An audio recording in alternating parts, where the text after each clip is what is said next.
We're talking about some emergency repairs that you can do in the classroom as an educator to help the student, stay in class, to help protect your repair budget or lengthen your repairs budget, and also cut down on the amount of time that this instrument's gone off to the repair shop. First, we're looking at trumpet. Obviously, some of the things we talk about with trumpet will correlate over to trombone, such as replacing a water key cork. Fairly simple. Water keys, corks are normally held in with some type of shellac or hot glue. And let's just pretend that this cork is broken or damaged. It's leaking air, it's leaking water. It's causing the instrument, especially on the main tuning slide, causing the instrument not to play properly.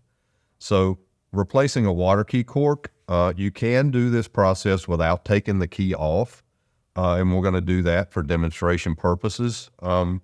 Utilizing the Music and Arts Combination Deluxe Fix Kit by Valentino, it comes with the kits that we sell comes with a hot air gun. And the hot air gun is a safe product that you can use in a band room. So all you have to do, much like a mini hair dryer, and turn it on.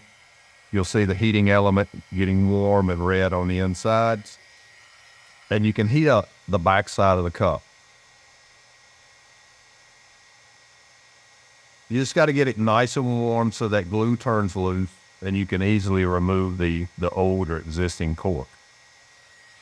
A lot of the manufacturers now use synthetic material, which is much like or exactly like the products in the Valentino kit. Instead of natural cork, it may be a synthetic material. So I'm using a poker that comes in the kit. It's just a needle spring on a plastic handle. And I'm going to slip in and just pull that old cork out. Once I've got that out of the instrument, I may want to go in with the scraper that's in the kit and scrape out as much of that old cement or glue inside that water key cup as much as possible. So I've got it fairly clean. Now I'll go to my kit, choose the proper size water key cork. You'll notice that the kit's very well laid out with description and item numbers.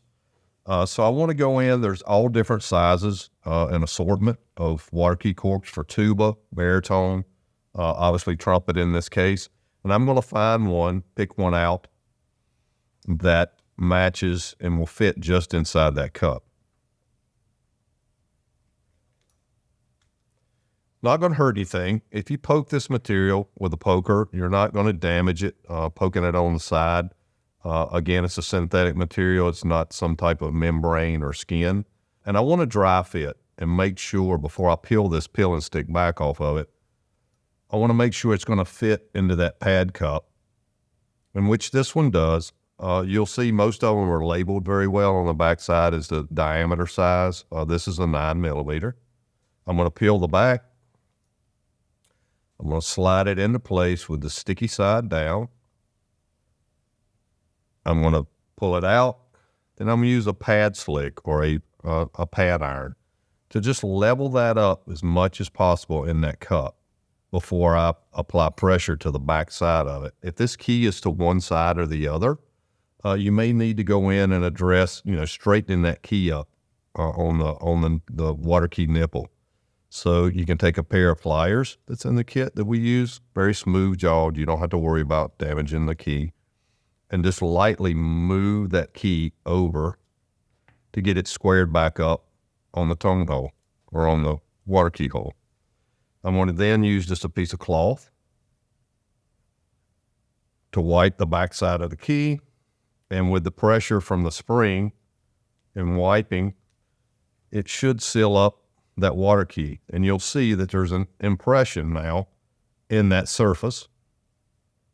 And you can put the instrument back together, check it for playability. You could do a suction test. I'm not going to do it on this because it is a dirty piece of tubing. I would caution thinking about doing that. You can also use the feeler gauge that we use in the kit for making sure pads are sealing up. You can always go around it, the key, at 12 o'clock, 3 o'clock, 6 o'clock, and 9 o'clock to make sure it's sealing up, just as you would do if you're replacing a pad on a woodwind instrument. So I got resistance at 12 o'clock, 3 o'clock, 6 o'clock, and 9 o'clock. So I know that this key is sealing back up.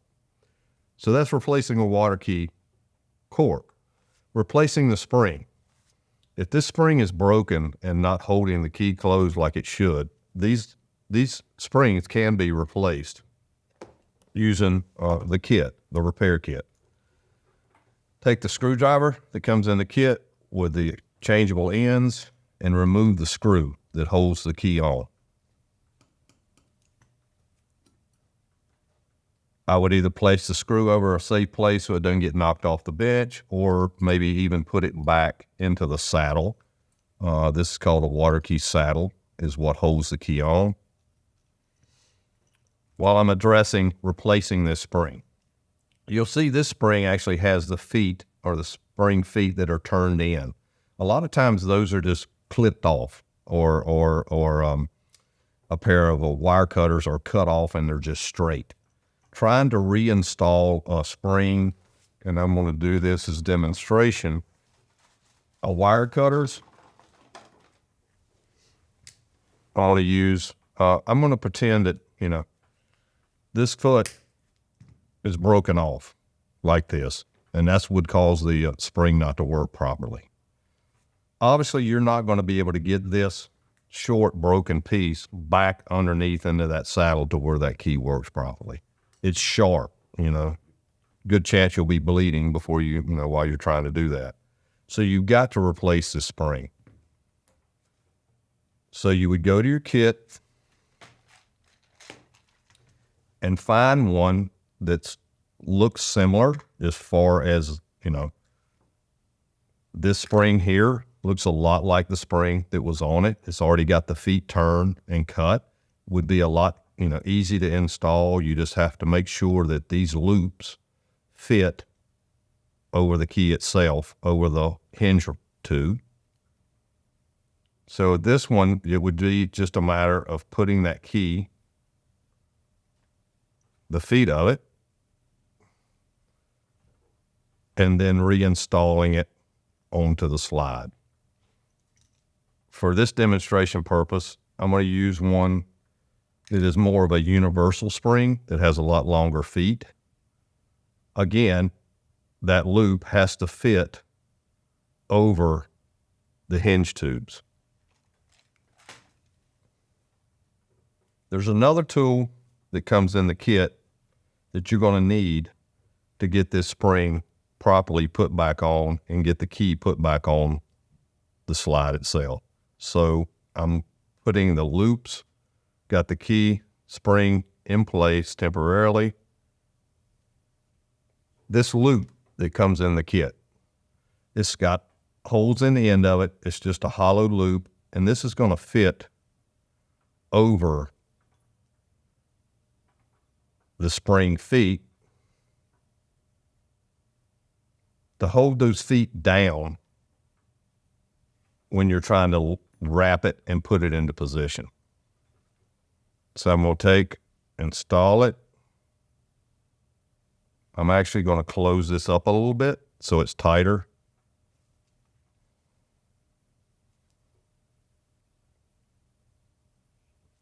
I've installed it. Now I got to where I've got one hand, I can hold this, take the screw out.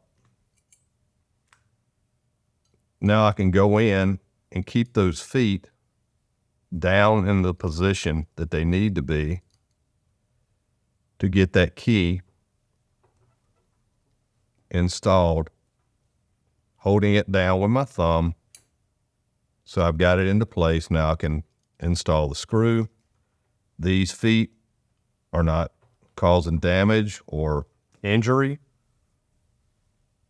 Now I can slip this off, go in and clip off. You want to bend the spring out to where it meets the saddle. on both sides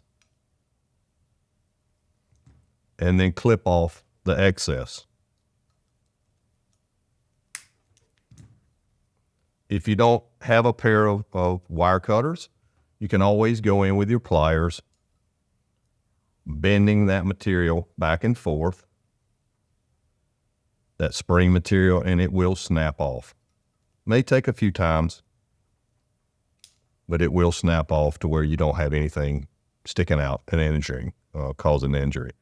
As you notice, I have wrapped this for protecting the finish on the instrument. I've wrapped it with either, this is actually painter's tape, or you can use electrical tape, anything to create a barrier to where when you're using that, try to get that spring back into place, you're not scratching the lacquer and damaging an instrument of a student. But that's how to replace a water key spring.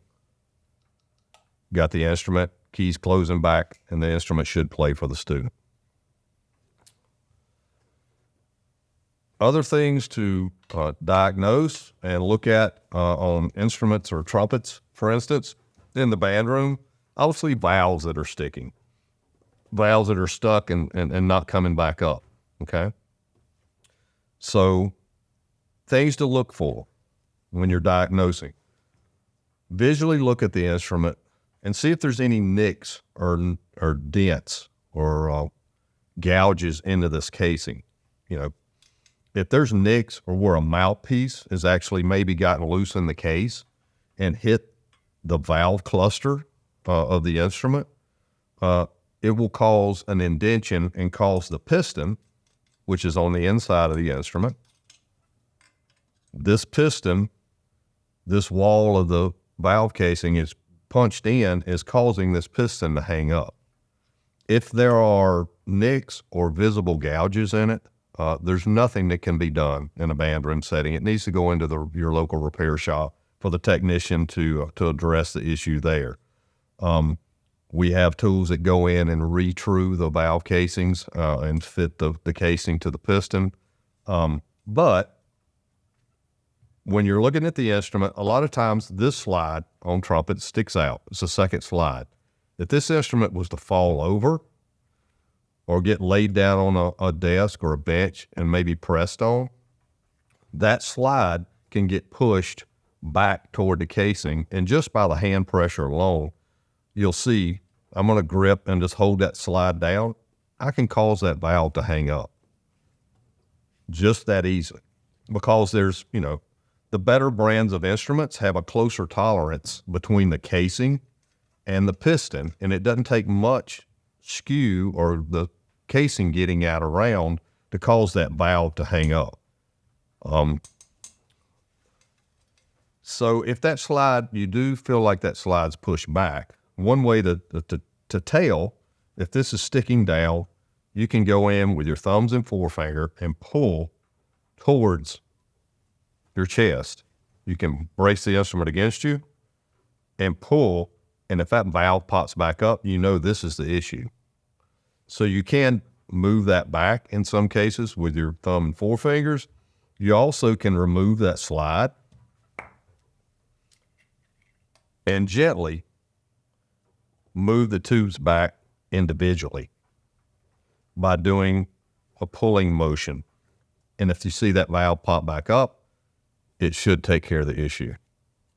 Same goes for visually look at. I always recommend having another instrument that's in proper condition, that's working properly. Visually look and make sure that the instrument is lined up the way it should, that this bell tail is not pushed way over. You don't see a dent underneath this brace. If this first valve's hanging up, a lot of times it can be that the fact that the instrument, instead of maybe causing issues and getting pressure from this side, it actually has fallen over this way and it's pushed this bell tail this direction. I can actually push that bell tail over enough or grab it, and you'll see again, just my hand pressure is causing that valve to hang up. So sometimes you can just by, if this valve's hanging down, just by reversing what has happened to the instrument, and it's just a matter of, you can take the palm of your hand and hit the bell tail and move it gently back over. You also can use this webbing that comes in the kit. This may take a buddy system to where you have someone else hold the instrument, but you can also, just a light jerking motion can pull that tail back over, and that valve will pop back up. So that's a couple of things you can do as far as valves not working, as far as addressing issues there. If you can't get caps off, if the caps, obviously the student needs to be able to remove at least the top caps to be able to pull the valves out to oil them on a regular basis. If for some reason the caps are so tight that they can't get the instrument or get the cap off of it, you can use a combination of things with the kit. You have a Delrin hammer, a nylon hammer that has a pointed end on one end and a flat round end on the other. You can go in with your heat gun and some penetrating oil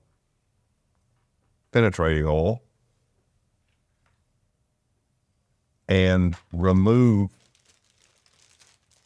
those caps by using that. Sometimes just a drop of penetrating oil. Let's say that this bottom cap is not removable. Just one little drop penetrating oil, some heat on that cap, and then some light tapping. Not going to hurt anything, just light taps, no harder than you're willing to hit yourself in the palm of the hand. And that will free those caps up to remove them. Stuck slides. Those are things that you can address in a band room setting with the proper tooling. The tools that come in the kit is a slide pulling tool. Also comes with a webbing piece. You'll see there's a small end and then these padded nice cushion radiuses that you would use to pull different size slides. Trumpet slides, tuba slides, baritones. These are more for the baritone slides. Again, this was for the main slide of a trumpet. Let's say this slide is stuck and won't come out. And I'll remove this, get a little clearer view.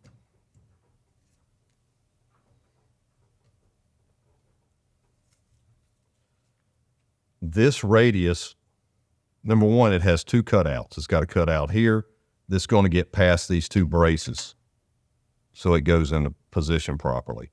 This is going to be a cushioned area, so you're not going to damage the inside radius of that slide. So this would be installed using a wing screw onto the plate.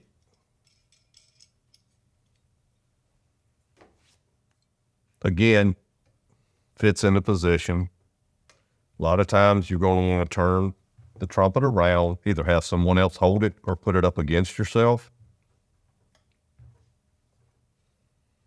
And use, if there's a little bit of a gap here where the slide's pulled out somewhat, use your penetrating oil. Use everything that you have readily available. Put a couple of drops, much like taking the cap off, put a couple of drops in there. Take your heat gun and work it down those tubes to help that penetrating oil work its way down to break those slides free and loosen them. Once you've applied some heat, you've got your penetrating oil, you've got the proper puller in place. It's just a matter of tapping to move that slide out. If it doesn't come out the first time, or if you're, you shouldn't use any harder blows than what you're willing to hit the palm of your hand. If you're having to strike it harder than that, go back, give it some more time, a little more penetrating oil, a little more heat, Even walk away from it and come back a couple of hours later, and you'll be surprised that just that amount of time and the lubrication down there, you'll be able to move that slide out of the instrument. Again, for the first and third slide, this metal pin fits inside the radius of the third, also fits the inside of the radius on the first and the second. You don't have to worry about, this is one of the strongest points on the trumpet, because when the tubes are drawn, that inside radius is the strongest. It's where the material is the hardest. So even though this is a metal tip, you don't have to worry about damaging that crook. So you would just go in, insert it, holding the instrument up against your body, light taps, knock it out. If you feel safer using the webbing, again, holding against your body, jerking motion to pull that slide out. Then after you've gotten it out, go in and clean it down. Slides need to be cleaned and lubricated periodically. There's really no reason for an instrument to come into the repair shop because the slides are stuck if the proper maintenance being done over, in a timely manner. Pull the slides out, take an old cloth, wipe them down, clean them down. You can use valve oil as a cleaning agent to clean all the corrosion off of the slide. Then go back in with a good tuning slide grease. Apply the grease on each individual tube. Put the tubes back in individually to start with, working them around.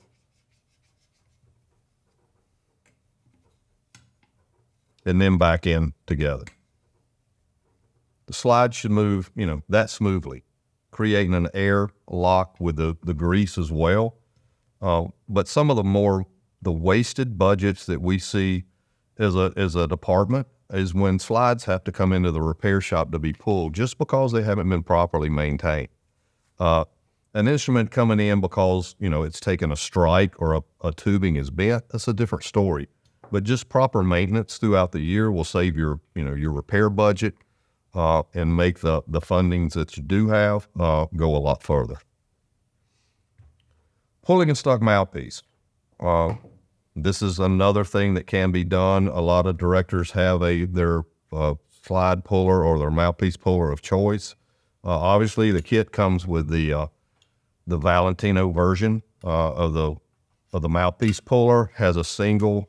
What makes it nice, unlike the Bobcat pullers that have the two individual screws that have to be run down simultaneously, this has one screw in the middle pulling continuously out on the mouthpiece with the collets that are adjustable. So we got a mouthpiece. Let's say the mouthpiece is stuck, obviously, in the trumpet. Again, let's use all the tools that we have in the kit. We're going to, again, use penetrating oil. Put a drop of oil next to the mouthpiece receiver and the mouthpiece. Put the puller in place. Again, you'll screw it down to where the two plates are the closest together.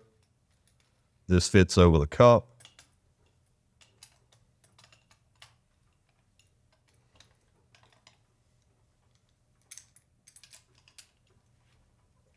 Put the collets by tightening them down. Put the collets in place up against the receiver. Then it's just a matter, it's easier said than done. Then it's just a matter of running that screw out to where it puts pressure against the cup.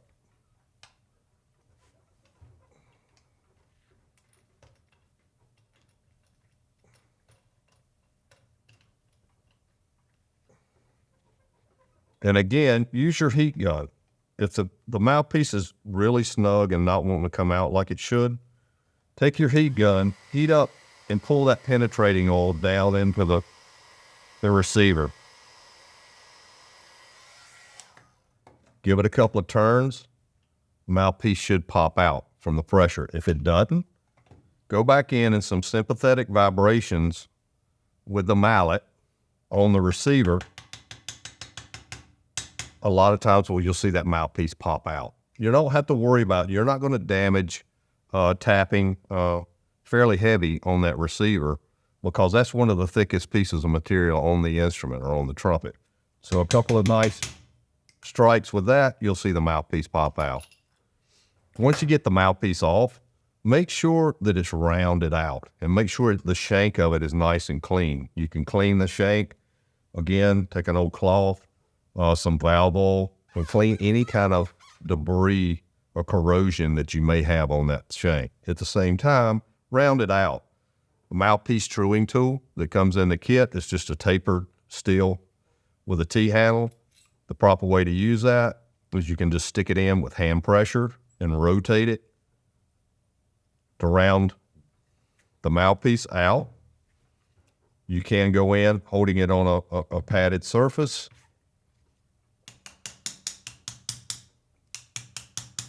Tap around it and true up that mouthpiece shank. Don't ever take and try to drive this down into a mouthpiece. Unfortunately, we've seen cases where the mouthpiece would split if this tool is used improperly. So just hand pressure and then around the diameter to round it back out.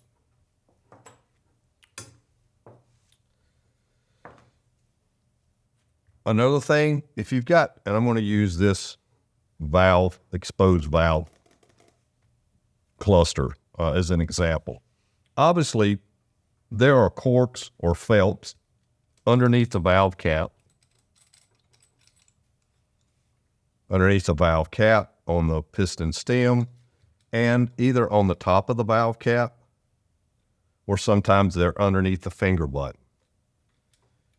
These felts actually dictate the up or the downstroke and the upstroke or the rest position of where these pistons, these ports in the piston line up into the casing. So those have to be in the proper position for the instrument to play in tune, for the instrument not to play stuffy. The student will feel resistance trying to play or note different make different notes on the instrument. So it's important that these felts are in the proper position. The kit comes with a assortment of different felts. Let's say one of these felts is missing off the top cap. This felt is actually felt material. These are synthetic washers to mimic this material. Also, the thickness of this material is important. So you want to make sure you have the proper thickness on the cap. And you're not going to normally have more than one that's missing or two. So use the other valve as an example as to how thick the material you need to go in and replace it with. So it's just a matter of pushing that into the cap, reinstall the finger button. Now that's taking care of the downstroke. If you need to replace the one underneath the cap, it's as simple as pulling your finger button off, set your cap to the side, slide that off, and again, it's a certain thickness that you need to make sure you're matching up. So you'd go to your kit, find the proper thickness of washer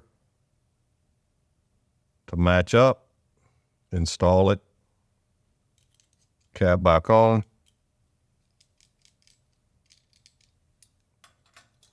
and put the piston back into place.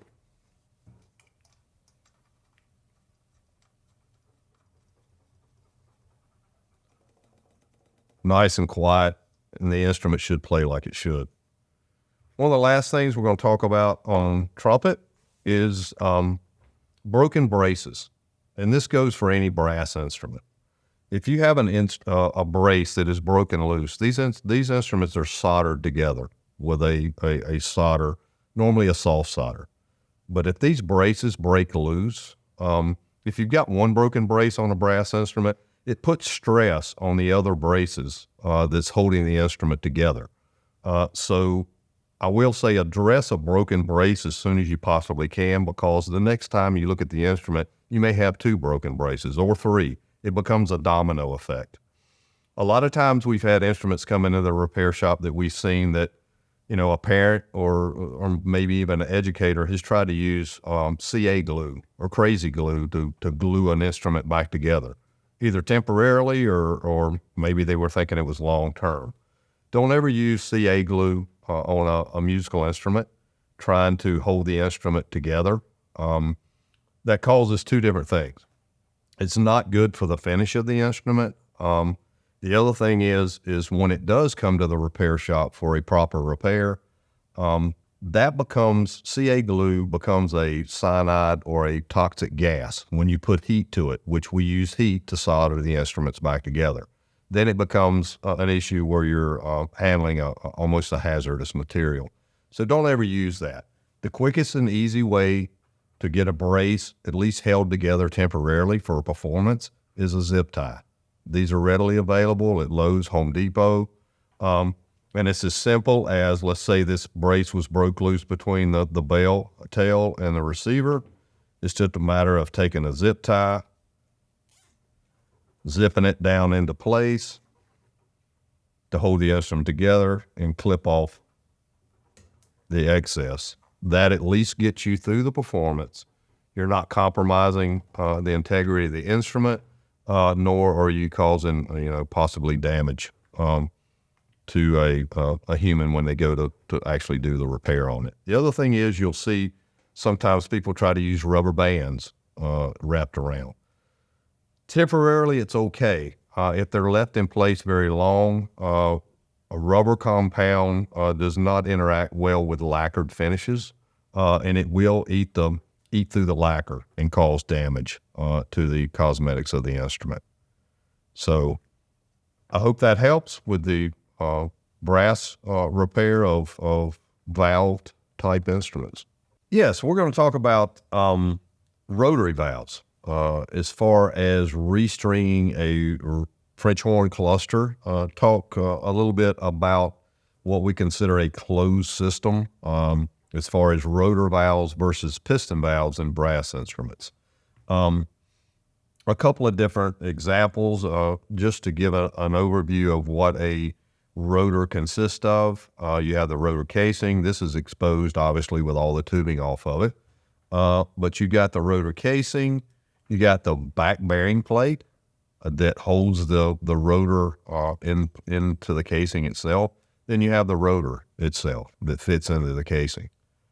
So those are the 3 components, main components of a rotor, until you start looking at the top portion, which is a rotor arm, a rotor stop arm, the rotor stop plate here, and then the rotor screw on the very top. This is an example of a rotor. This, you may or may not can hear that, but it actually has play from side to side. This is a rotor, an older rotor that really needs to be refit into the casing itself.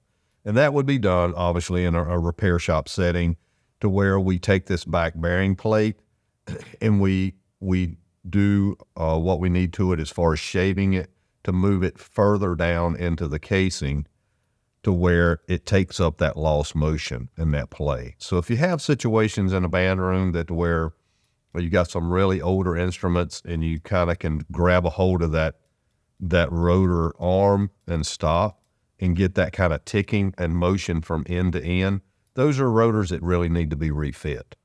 This is an example of a rotor that needs cleaning. We do a lot of ultrasonic cleaning of brass instruments for multiple reasons. To, number one, get the instrument working properly, get the instrument sanitized for a student or a player. We do it also before we go and start inserting a tooling into an instrument.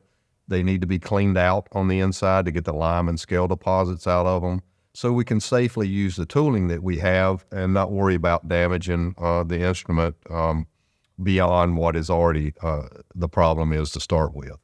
This is the lime and scale deposits that you can see into the rotor casing. If you turn that rotor, it's really sluggish and really gummy feeling. So this is an example of an instrument that definitely needs to be cleaned out and serviced. This is an example of how free rotors should work. They should move that freely. So if they're not that easy to move back and forth, it needs to come into the shop and address the, what's causing these to be so sluggish.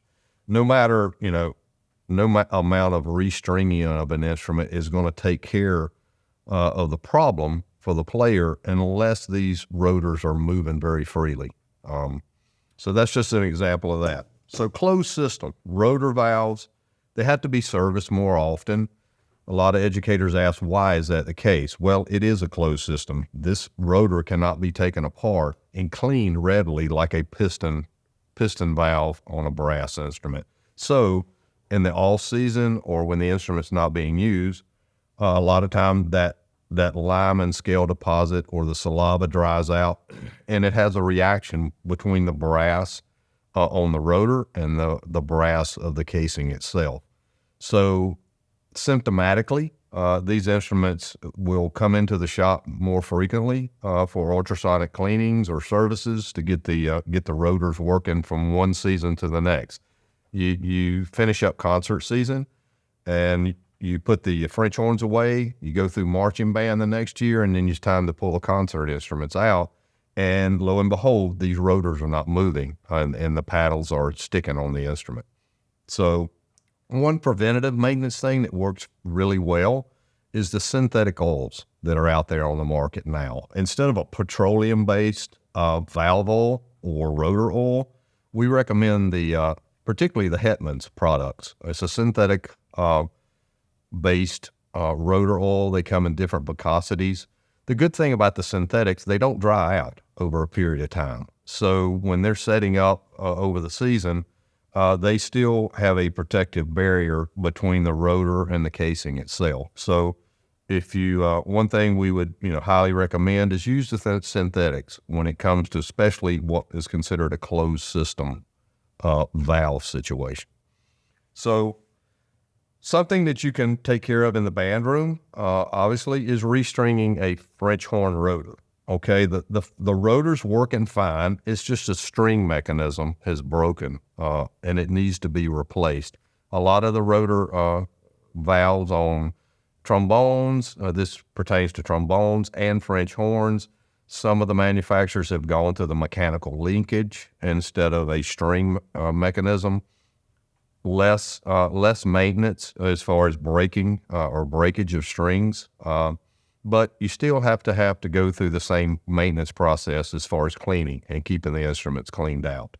As far as oiling the valves on rotors, obviously you can pull the main slides out and drop valve oil down the tubes and then work the rotors or work the pedals. Also, this is a actual oil point between the top of the rotor plate and also a drop on the back bearing plate where the rotor meets the back bearing plate and it rotates. You want to oil it here, and also obviously dropping down the tubes to oil the surface of the rotor surface itself. So now that we're trying to, we're going to restring this French horn. The kit that we recommend comes with a very nice guide, very well thought out and explained restringing guide with an example of exactly how the routing goes for doing a restring.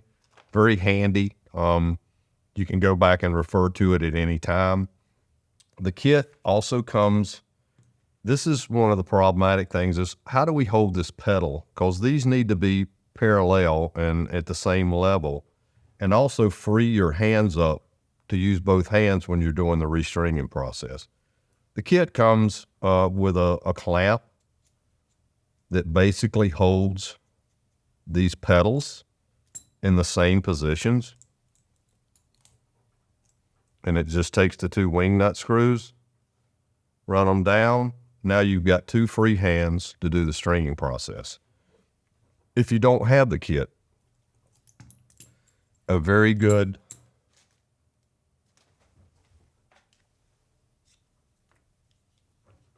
cheap and inexpensive tool is a Barry Sachs or a bass clarinet reed guard, Valentino reed guard. Pretty sure you got one of those laying around the band room somewhere, maybe on the floor. This just easily slips over and does the exact same thing as holding those pedals in place. So we've got the pedals in place. You need to go in and get a length of French horn string. The kit comes with a section of that. Also, we recommend you can go to your local fly fishing or your fishing supplier. This is a nylon fly fishing line that actually has a small metal cord in the core of it. It's very strong. It doesn't stretch. So I'm going to cut a length of it, maybe about 15 inches. 12 to 15 inches. Just give yourself, plenty of line. You can see, even with a nice sharp razor blade, this is very strong and hard to cut. So now I'm going to put a couple of loops at the end of the string, because I got to create a knot to where it doesn't pull through the arm, this arm of the French horn. So I'm going to start on the outside of the arm. Again, you've always got this guide as an example. Start on the outside, pull it through. I want to go between the rotor arm and the pedal arm. Come around. And then this rotor screw, arm screw, I've loosened it up, and I've got to go underneath it. Underneath and back around. So I like to think of it as making a figure 8. I've started the figure 8. I'm coming back around the top and then back. Or a snowman. Figure 8 or making a snowman. This is the head of the snowman. This is the body. So I've gone around. I've come back underneath the string screw. I'm going to lock this screw down for the time being. Now it frees me up to where I've got to go under the arm, back up toward the front, out the front. Then I'm going to go out the hole, and I've got to go underneath this screw on the pedal arm. So I'm going to make a loop underneath it and tighten the screw down. So you should be able to release the pedals at this time, and the string is in place. If the pedal is not going all the way back to the rest position, in other words, this is not touching the rotor plate, so it's not getting the full stroke, you can loosen up on this screw and then retighten it. And what that does, it releases the tension and lets this go back to the full rest position. So it makes the full stroke, and you can turn it around. There are actually marks on the back bearing plate and the rotor, and those lines need to line up when you actuate the lever, and then go back to the rest position. Once I know that I've got all that in place, it's working properly, I want to go in and tie a couple of knots in this end of the string, cut off the excess. The reason for the knot is so if this screw does come loose, it doesn't pull all the way back through this hole in the rotor pedal arm itself. And then you could grab a hold of it, retie it here, and tighten the screw. But just that easily, you've got a rotor restrung on a French horn. The good thing is most of the time you're only going to have to restring one at a time. So you normally have one or the other valves to use as an example to look at. If not, if you got the kit, you got the nice diagram to go by. But this, gets the French horn functioning back the way it should and back in the player's hand. Thank you for joining in. I hope that the tips and the items that we've shown you, the tooling, the ideas of how to diagnose problems, whether or not you can fix them in the band room or send it into the repair shop. I hope this information has been useful and helpful, and we hope to see you out in the band rooms. And if you have any questions or comments, we'd love to hear from you. And again, thank you very much for joining us here at Music and Art.